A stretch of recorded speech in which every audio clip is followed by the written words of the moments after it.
গোগরা থেকে।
Music centre.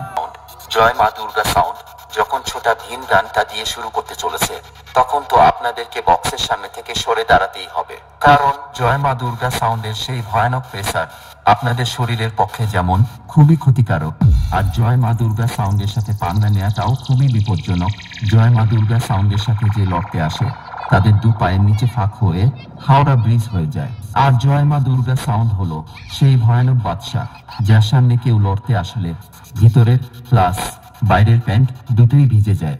তাই বলছি বন্ধুরা, জয় মা দুর্গা সাউন্ডের সামনে থেকে দূরে থাকুন, আর অন্যজনদেরও দূরে রাখুন।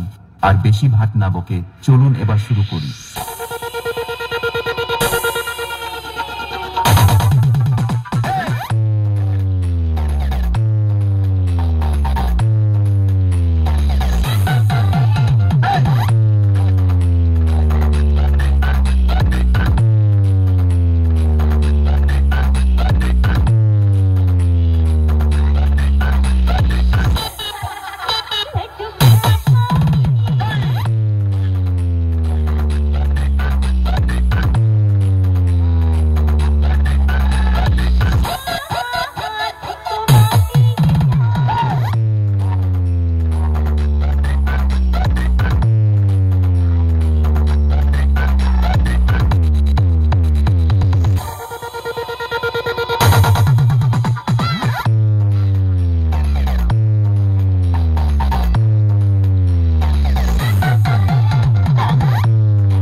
कमाल हो गया। ये साला इतना घटिया बजाया कि जूता लात खा के हलाल हो गया। आवा हम हो जूता लात दे सारे, कुल बेइज्जती करवा दी है तू। हम है कंपटीशन किंग। জয় মা দুর্গা সাউন্ড প্রেজেন্ট গোগরা থেকে। দিনু ভাই মিউজিক প্রোডাকশন কুন্দা থেকে।